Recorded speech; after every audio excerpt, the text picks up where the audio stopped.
La santé n'a pas de prix, la santé n'a pas de prix, c'est pour cela que nous vous recommandons l'eau potable Achille Aqua. Déjà à Kinshasa, tout le 24 communes, Achille Aqua, l'eau potable est là. Les abonnés de la chaîne YouTube Xile Botelwa, nous vous recommandons l'eau potable Maya Peto, Maya Kimia, Maya Bangelou. Senga Achille Aqua, partout où vous êtes, le numéro est là.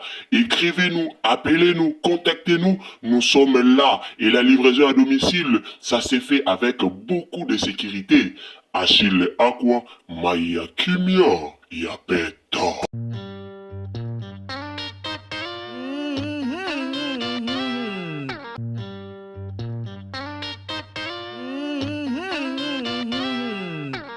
Bande konanga affaire Denis Lesi, affaire prophète de la nation, otobengi na kombo ya Denis Lesi, na miniti oyo, problème oyo, likambu oyo, est commis vraiment grave. En tout cas, n'optique la bino tolanda, le frère Emeka nous a épé kolobelango. En tout cas, à l'obé livrement état de santé, il y a prophète de la nation, Denis Lesi na minute oyo. Nasi ulobi na sela kibino émission, to yaki na émission na biso lobi pona kolobela. Lo lenge nini oyo, prophète Denis Lesi santé na ye, ndenge nini eza kokende. Est-ce que évolution eza ou ezate nasi lobi na yebisa kibino ke tozalaki ata na information mon côté tozalaki informé te par rapport ya santé na ye tozalaki informé te soki évolution ezali to évolution ezate. Alors na minute oyo pasteur s'occupe pasteur s'occupe chantre na éviter soit à pasteur le frère Emeka nous abimaki penza ayaki alobaki pe na parabana nzambe apesa ki pe message elongo na ba pasteur topé na batutu oyo balandaka prophète de la nation Denis Lesi. Bandeko nanga olingaka prophète Denis Lesi olingaka mama Tina to continuer ko soutenir bango na ba prière. Lobi na émission na biso peka keleka ki lobi na butu to tiela kibino grand frère ya mama Tina azalaki vraiment très fâché ayaki kotomboka concernant makambo ezoleka na réseaux sociaux ayaki kotomboka ndenge batu bazoloba ke non mama Tina nde aza cause ya maladie ya Denis Lesi atomboka ki penza par rapport ya ba leson di oyo ezolobama na réseaux sociaux. Alors batu balobi ke non mama Tina nde aza à la base ya maladie ya prophète Denis Lesi. Siko ndeko ya mama Tina aye penza ko expliquer clair alobi boye. Mama Tina tangu asalaki AVC, est-ce que internet ebimaki ke non pasteur Denis Lesi nde mutasalisaki ki AVC to ebimaki nini? En tout cas la famille bamakambu eza ebele concernant maladie ya prophète Denis Lesi. Chose grave eza ke ezala ndeko ya mwasi na ye o azali bongo grand frère ya mama Tina propre yepe ayeka koyebisa biso likambu moko ke Denis Lesi il faut à se repentir. Ce qui est obito landa maloba oh le frère Emeka no alobi le frère Emeka no pe ayeka kana liloba moko wana ke Denis Lesi il faut à se repentir. Alors toyebite est-ce que eza kanda nzambe nda lingia komisa prophète Denis Lesi na ba niveau wana nzambe nda lingia komisa ye na ba condition wana pour que à se repentir to eza nini tozoyebate. Alors bato alobi ke non ndeko ya mwasi na ya lobi ke eza kanda ya nzambe. Soki deja ndeko o azali bongo ndeko ya mwasi ya prophète Denis Lesi aye koloba ke eza kanda ya nzambe, c'est-à-dire yende ayebi eloko nini o ndeko na ye amona kana libala, yenda ayebi eloko nini o ndeko na ye amona na libala. Et puis ndeko ya mama Tina a précisé bien que pasteur Denis Lesi bakanga kaye akotaka prison aumela na prison, mais mama Tina asimba toujours église wana ezaki toujours en forme, église wana bandimi bazalaki, église wana bandaki ko prêcher, en tout cas mama Tina asimbaki église wana. Et ndeko ya mama Tina lobi que si ça dépendait que de prophète Denis Lesi, mais lelo église déjà est comme boîte de nuit. eza ba parole moko o ndeko ya mama Tina abimisaki, ba parole moko ekamusaki batu, ba parole moko misu esekisaki batu, ekamusaki batu. Alors jusqu'à présent, phénomène ya papa na biso Denis Lesi, maladie na ye, olingaka Denis Lesi, sambela pona Denis Lesi, olingaka vraiment prophète de la nation Denis Lesi, en tout cas, sambela pona prophète Denis Lesi, soki olingaka ye, obondeli pona ye, po état na ye jusqu'à présent, eza vraiment malamu mingi te. Bon, mona même moi si na ye, même ibana na ye, même bandeko na ye, bazobima même pas na réseaux sociaux pona koya koloba parce que na minute oto loba Denis Lesi nanu ayoki bien te. Soki bato ba komo lobela déjà likambu ya repentance, Denis Lesi face à la repentance sincère. Alobaki likambo repentance sincère au maniki alobaki yango alobaki que Denis Lesi il faut à se repentir, il faut à la repentance moko ezala sincère na kati pena ebima pena na kati ya motema na ye. Alors maniki ayaki na réseaux sociaux alobaki pe kaka likambo oyo moko koto pe toyoki pe koto yo ndeko ya mama Tina ayepe kolobela kaka likambu ya repentance oyo. Toye koyoka pe le frère Emenkanu abimi pe na réseaux sociaux ayepe kolobela kaka likambu ya repentance. Alors toyebi te ndenge balobaka ke non Denis Lesi na tango akala bino moko boyebi bato bolandaka penza réseaux sociaux. Denis Lesi amutu moko toyebi ye très bien. Mwindarange banzi buzoba la famille. Denis Lesi aza mutu moko oto yebi très bien. Mutu moko ko bunga Denis Lesi azate. Mutu moko ko loba onga na yebi Denis Lesi te azate. Parce que Denis Lesi ba chéri wana oyo osala pena ba bikamwa ya mbanzondo. Soka lobi zwa ko pocha likola mes ya TV ozuko pocha likola TV asambe liponda mai omeli batu ba bika. Denis Lesi asala ba bersi moko na église na ye batu babika. Simba TV a prophétisé abondelo Simbi TV pena boye maladie esili. Ba témoignage eza na batu ebele. Ba témoignage penza pona makamba Denis Lesi o asala ezali. Alors ndeko ya mama Tina tango aleki na émission alobi ke ba plein nyonso o Denis Lesi asala etikala kozala ya malunga te, etikala kozala ezaki ya makiona, etikala kozala ya normal te. Wana ndeko ya mama Tina sans kobanga, je vous dis. Ndeko ya mama Tina sans kobanga abanga ta eloko te alobaki babiloko wana nyonso na TV. Alors si ça dépendait que na pasteur Denis Lesi mais église de l'ekangama soki église evandaka soki église ezo ko exister tisiko ezapona mama Tina ba renfort ya mama Tina za servante de Dieu ya solo. En tout cas ndeko na ye alobaki penza ebele. Message on ndeko ya mama Tina yaki kopesa ezakaka batika ko salir réputation ya ndeko na ye parce que même Denis Lesi ye moko ayebi ke mama Tina asaelaka nzambe na ndenge ya solo. Bandeko nanga moi je comprends pas ceux qui to olanda même ba vidéo o totalaka nini elekaka na église ya pasteur Denis Lesi. Même iso to olanda ba vidéo bandeko o bolandaka ba vidéo ya Denis Lesi so ino bolanda te boke ko bandela bolanda boke na chaîne na ye boke ko landa. Ce qui pasteur azoteya mama Tina vandaka calme o mona otala ye na misu moko toyeba te so pa dutaka na ye na mate yango so ndeni toyeba te. Mais au moins la mama Tina aza vraiment vandi vraiment concentré aotala mobali na ye moko ne longi ya mawa toyeba te soki ezalaka vraiment pasi ayokaka pasi na motema soki ezalaka nini. Alors ndeko ya mama Tina alobi très bien. Mama Tina ana motema. Basi ebele obozuya kofinga obozuya koloba mama Tina ana motema. Mwasi moko te a permettre mobali na ye aza pasteur, mobali na ye aza prophète de la nation de Tolobaka, mobali na ye aza mutu munene. Alors mwasi moko ta ko permettre mobali na ye akekobina kana ba fille na boîte de nuit. Mwasi moko ta ko permettre ango ndeko na biso mama na biso tantine na biso manike ayaki alobaki penza mais manike soki ezalaki yo na part na yo olingaki o accepter mobali na yo aza pasteur, mobali na yo aza muto atelemaka liboso a cher, mobali na yo aza muto ateyaka liloba nzambe, mais mobali na yo aza ko se permettre ya kokota ba boîte de nuit na ba fille balati bilamba te babinaka liboso na et puis ba affiche kango na réseaux sociaux. Eloko wana mwasi moko ta ko accepter. mwasi moko te akoki ko accepter eloko wana. Mais Mama Tina quand même il faut to féliciter kae ana motema munene, ana motema boyambi et en plus ana motema bo mama. Mama Tina wana bomona ana motema bo mama. Makambo susu o ya sala ngana osala ngote.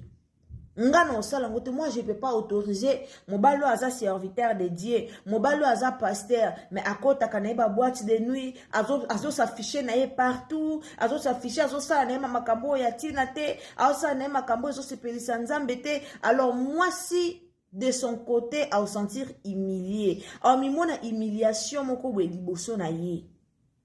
Mama Tina wana obozolo ba question qui deni laisse le loi kufi et ozala problème à Mama Tina mais boye ba ke Mama Tina ana makambu ebele o ya supporta na libala na ye o soki bazwa ki bandeko bolo babongo ba koti si bino na libala wana bolinga bo se permettre ya ovanda te bolinga bolinga ovanda na libala bongo te mais quand même Mama Tina avandi na libala na ye pendant combien des années baboti bana bakoli ti bakomi na ba niveau na combien des années ya mariage. O basali bango mibale tozala na compréhension to comprendre pas si ya Mama Tina naloba toujours Mama Tina elo mo photo ye bananu aza femme forte aza moi si oyo tokoki te koya ko isela e ber soki lelo problème e komeli mobali na ye na bajar ya basi mususu mele basi ba divorcer kala kenda soki lelo tobito zonga na histoire a Peniel a pesa ba raison que pasteur Mike Kalamba ya zaka mobulu Peniel a pesa ba raison que babanda ko betara ye Peniel a pesa ba raison que pasteur zaka mobulu anyokola eti akokate eti akena ye wone za ba raison o Peniel a pesa ka mais pas ya prophète de Nilesi et mona na kaboye bablo monsieur bande ko mona a hôtel a rova na bar moi si moko ye a vandelier bazobina ye koto azomela mais tout ça moi si azomona ngo après ba oya dimanche mobala telemi na cher moi si avandi mobali ye moko bande ko sentir humiliation te mais moi si de son côté abanda déjà ko sentir aza humilié. Moi, ça va pour sentir humiliation. Alors, à un moment donné, tant où que prophète de la nation, pardon, à quoi il m'a dit, toya karate toya kofinga ka moi si naye, toya karate toya kolobake c'est que moi si mutasala kibwe. Si réellement que pasteur de l'Église sabanda koloba marabanda kuna lobake pas manique, alobake pas bande comme c'est le moment, bobi misango na réseaux sociaux. C'est le moment, na place bolo que non, tokoya ko bimise yango soki pasteur Denis Lesa kufi. Non, pour mutu soka kufi akoya ko se justifier te. Alors c'est le moment za envie, bo bimise yango na réseaux sociaux, to yeba likambango eza ya solo to eza ya lukuta. C'est le moment biso to yeba likambango eza ya solo to eza likambu ya lukuta. Il faut to yeba yango. Mendenge tozo sala kofinga mwana mwasi ya batu koya ko titoya kaye na réseaux sociaux quand même to féliciter ye aza mwasi mo makasi mwasi ya pasteur de l'Église aza mwasi mo makasi aza mwasi moko azo sala ebele na ministère a mobali na ye azo défendre mobali na ye ebele na ministère a mobali na ye azo lona na ministère a mobali na ye mokutu azalaka vraiment choté na ministère na ye mobali na ye moko azala vraiment sûreté na ministère na ye mais soki lelo ministère a Denis Lesa telema makasi toyeba ke po derrière ye azana mwasi moko oyo aza puissante mwasi moko aza puissant mwasi moko azana makasi mwasi moko aza courageuse mwasi moko aza femme battante mwasi moko azana intelligence. C'est là qui fait que pasteur Denis Lesa, prophète Denis Lesa a continué toujours, a combat toujours dans l'église et ça grâce à Mama Tina. Il y a des fois des vidéos monsieur et bima na réseaux sociaux combien de personnes ba mi tunaka yango banzinyo penda bakenda kosambela kuna poani. Combien de personnes ba mi tunaka banzinyo penza balandaka ni na église wana. Mais peut-être bandime belé bazawana pona Mama Tina, peut-être bandime belé batikala na église wana bavanda na église na po balandaka Mama Tina, peut-être bandime belé bazawana pona Mama Tina lelo soki Mama Tina azali su wana te omona bandime belé pe bazala wana te. Omona bandime belé bazala wana te. Alors quand même moi si à bongo, il faut te féliciter. Mutu moko abungi via Denis Lesa azate. Denis Lesi ya Kalana, Denis Lesi ya Lelo, ils ont deux personnes différentes. Muto abungi via Denis Lesi azate. Alors botika koya otaka mama Tina mal à l'aise dans les réseaux sociaux. Aza femme forte. Aza muto to beteli maboko to féliciter. État à Denis Lesi, santé à Denis Lesi, état de santé à Denis Lesi. Balobi que il faut à confesser. Il faut aller la mawanzambe. Tala, nzamba comme ça batu pe na ba niveau moko boy po batu atato la monene na ye. Nzamba comme ça batu pe na ba niveau moko boy po muto avanda pe na muto comme na niveau moko boy à se repentir. Aluki nzambe na ndenga solo. Selon Nani Ndeko, il y a Denis Lesi, il y a moi c'est un pasteur Denis Lesi. Selon le frère Nani, frère Aimé Kanou, selon Bango, Denis Lesi, il faut à se repentir, à Lukanza Menandenga solo, à tout bela bama be oyo asala. Selon Bango. Alors Bango ne bayebi, ma béni, oh le frère Denis Lesi asala, oh le prophète Denis Lesi asala, pardon, oh biso to yebite. La famille nanti que la bino Tolanda nanu ndeko ya nani, Tolanda frère Aimé Kanou, pardon, Tolanda papa na biso Aimé Kanou après Tozonga Sima. Quand dans l'obara, si vous êtes nouveau sur ma chaîne, abonnez-vous, commentez, likez, partagez, partagez sur Facebook, partagez sur WhatsApp, partagez sur Messenger. Et quand vous abonnez, activez la cloche de notification pour ne pas manquer l'analyse autoroutière ou Ekoya Sima. Alors la famille, sans plus tarder, notez la bino, Tolanda le frère Aimé Kanou et aux amalamu. Emelenga vidéo, nzambalola pambo la bino, Tolanda.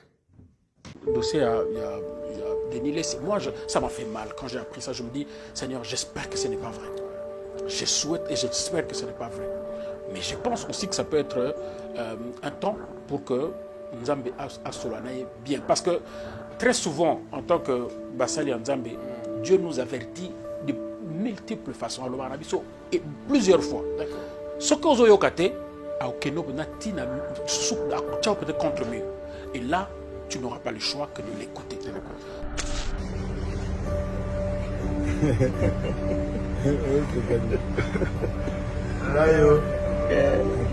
Samedi à Somo, le 8 novembre. Le 8 novembre, le lot. Le long de le lot, le 8 novembre.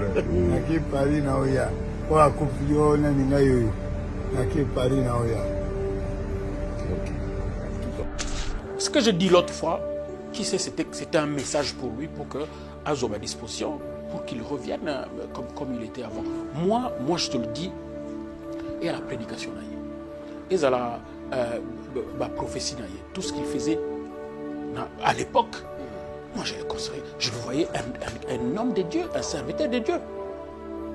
Tu vois, je ne veux pas dire qu'il ne l'est plus aujourd'hui, mais je le considère toujours comme un serviteur de Dieu. Mais après, nous tous, toujours dans un moment, il y a faiblesse, dans un moment où il y a fort. Alors quand tu es au temps, il y a faiblesse, il faut savoir comment on se comporte. Et au finish, je me disais, peut-être qu'il y a un problème, il y a une maladie qu'il faut soigner, une maladie mentale qu'il faut peut-être soigner le plus rapidement et qu'on ne voit pas. Nzamba solo anaye ayoka bien et que quand il reviendra et qu'il soit guéri surtout. Je ne veux vraiment pas que azo maladie moko oeko ezala éternel ou bien ou maintenant et memaina liwa. Je prie que ayoka Nzambe et qu'il revienne comme il était avant. L'UNESCO l'a déclaré. L'UNESCO l'a déclaré que plus de 40% de la population qui a un problème mentaux. C'est le prophète Denis Lesi. Il est souffrant, il est actuellement à Paris. Mais il y a quelques mois ici, c'était pas vraiment bien. Il y a tout ça. Mais au moins, vous pouvez dire quoi par rapport à cet homme? Je pense que, en fait, il a mal compris le message que j'avais donné. Bon, on m'a posé une question, je crois que Zaki Miguenyema, oui, qui m'a posé une question sur lui et puis un autre serviteur de Dieu. Alors, Franck, toi tu le sais, tu au Salaba émission en bateau. Quand on répond, généralement, il y a des réponses oyo, ils ont une intelligence, ils ont contrôlé. Mais il y a des réponses oyo, tu ne le contrôles pas. C'est le Saint-Esprit qui te souffle, qui te dit ce que tu dois dire. Alors, la question n'était pas prévue. Et pouf, je sens j'avais ma réponse à moi. j'avais ma réponse à moi, en fait, pour me protéger contre Batouana, Oui. pour me protéger contre... Et puis j'avais la réponse du Saint-Esprit. Et ça se joue dans la seconde. Ça se joue dans la seconde. À un certain moment, je dis, ok, bah détruire. J'accepte que je sois détruit, mais que ce que Dieu me dit de dire, soit dit. Et je l'ai dit. Je savais que ça pouvait faire, ça pouvait lui faire mal, mais je ne pense pas qu'ils aient qui pour ma bénaïe. Oui. Je dis que je l'ai connu il y a un temps, Oui. il a évolué, mais ce qu'il est devenu, moi je partais dans l'église, mais ce qu'il est devenu aujourd'hui, moi, même si je suis Singa, je n'ai aucune idée parce que tout ça, les sous na vision. La vision, oui. Je me souviens. Ça, sous la vision, il a mal pris ça. Cependant, c'était une façon, peut-être que le message que Zonga Nenge Ozaraki avant. Okay. Parce que ce qu'il est devenu, bon, c'est un choix. Je peux dire c'est un choix, mais moi j'ai toujours dit, je crois que j'ai parlé avec quelqu'un de très proche, je lui ai dit, je pense que le pasteur a un malade. Parce qu'au Moni Awa, tu as un sérieux problème. Le problème, c'est très souvent la maladie mentale. Tu soignes un pendate. Tu kipa un pendate. Ah, bien sûr, au Congo. Ah, ouais, bien sûr, au Congo. D'accord. Très souvent. Et moi, je circule dans Nzela. Non, on a des sérieux problèmes mentaux. Ah ouais? Je te dis, bah, oui. Mais il n'y a pas que moi. L'UNESCO l'a déclaré. L'UNESCO l'a déclaré que plus de 40% de la population. Voilà la famille wana tochi kolanda papa na biso Emeka nous tolandi e penza ba propos na ye selon makambalobi pona papa na biso Denis Lesi. En tout cas to senga na bandeko to lingaka prophète de la nation na bandeko nyoso to lingaka ye to bondela pona ye quel que soit bobeba na soki ndenini to bondela pona ye to lukela ye liwate mais to sambela pona ye nzambe azana na bosenga na ye to sentir azongela musala nzambe.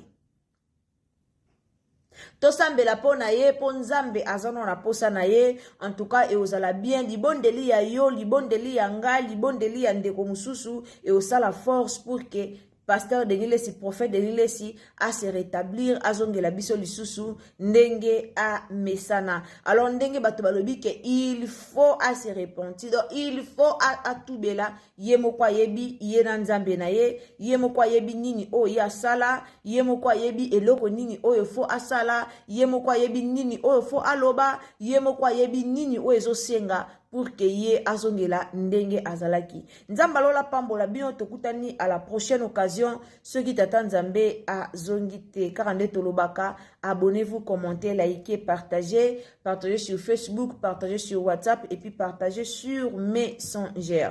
Tokutani occasion. Tokutani à la prochaine occasion, pardon. Ceux qui t'attendent Nzambe a zongite. Bisous. Bye.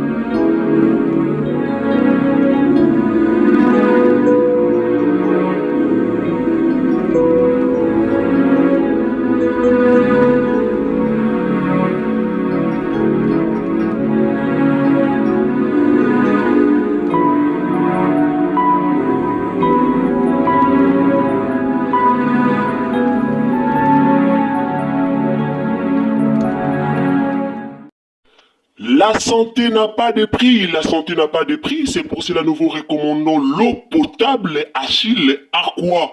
Déjà à Kinshasa, tout le 24 communes, Achille Aqua, l'eau potable est là. Les abonnés de la chaîne YouTube Xile Botelwa, nous vous recommandons l'eau potable Maya Peto, Maya Kimia, Maya Bangelou. Senga Achille Aqua, partout où vous êtes, le numéro est là. Écrivez-nous, appelez-nous, contactez-nous, nous sommes là. Et la livraison à domicile, ça s'est fait avec beaucoup de sécurité. Achille Aqua, Maya Kimia, Yapeto.